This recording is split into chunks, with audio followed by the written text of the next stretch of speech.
Hi friends, welcome to Ramya's kitchen. நம்ம இன்னைக்கு மிளகு குழம்பு எப்படி வைக்கிறதுன்னு பார்க்கலாம். இது உடம்புக்கு ரொம்ப நல்லது. அதுக்கு முன்னாடி என் சேனலுக்கு சப்ஸ்கிரைப் பண்ணாதவங்க ப்ளீஸ் சப்ஸ்கிரைப் மை சேனல். நம்ம இப்போ குழம்பு எப்படி வைக்கிறதுன்னு பார்க்கலாம். ஃபஸ்ட்டு ஒரு கடாயில் 1 டேபிள் ஸ்பூன் சீரகம், 1 டேபிள் ஸ்பூன் வெந்தயம், 1 டேபிள் ஸ்பூன் மிளகு ஆட் பண்ணிக்கோங்க.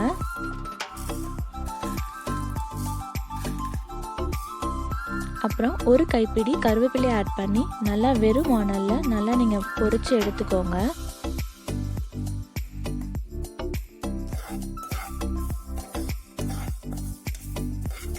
இது நல்லா பொரிஞ்சதுக்கு அப்புறம் நம்ம தனியாக ஒரு பாத்திரத்தில் எடுத்து வச்சுக்கலாம்.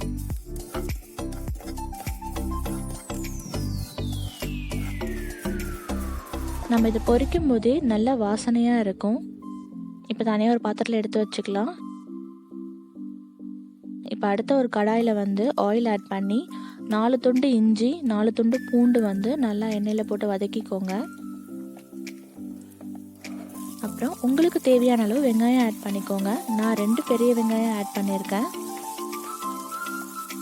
இதையும் நல்லா எண்ணெயில் போட்டு வதக்கி எடுத்துக்கோங்க.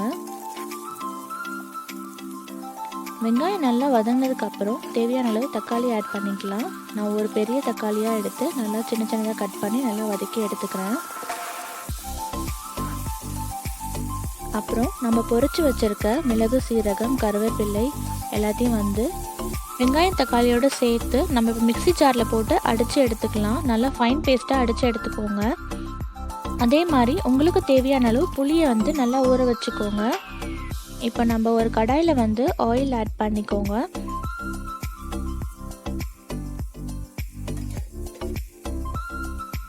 இப்போ 3 வரமிளகாய், தேவையான அளவு கடுகு ஆட் பண்ணி நல்லா கடுகு பொரியட்டும். கொஞ்சம் சீரகம் ஆட் பண்ணிக்கோங்க. இப்போ நம்ம அரைச்சி வச்சிருக்க அந்த மசாலா நம்ம எண்ணெயில் நல்லா கொதிக்க விட்டுக்கலாம்.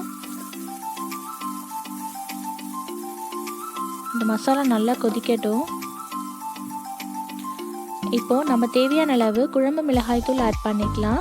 நான் ஏற்கனவே மிளகு போட்டிருக்கிறதுனால குழம்பு மிளகாய்த்தூள் நான் கம்மியாக ஆட் பண்ணிக்கிறேன்.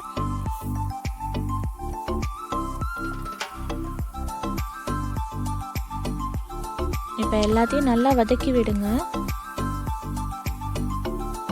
இப்போ நல்லா கொதி வந்ததுக்கப்புறம் நம்ம புளி கரைசல் ஆட் பண்ணிக்கலாம்.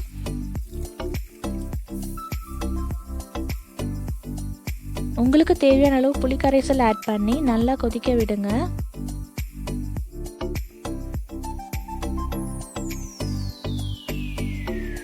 இப்போ தேவையான அளவு உப்பு ஆட் பண்ணிக்கோங்க. அப்புறம் மஞ்சத்தூள், அப்புறம் தேவையான அளவு பெருங்காயத்தூள் ஆட் பண்ணிக்கோங்க.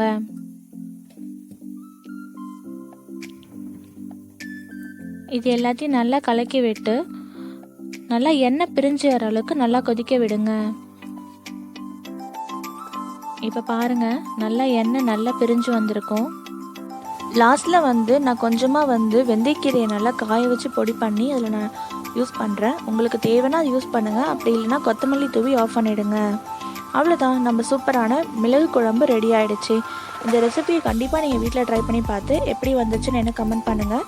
என்னோடய வீடியோ பிடிச்சிருந்துன்னா please like, share and subscribe. Thank you.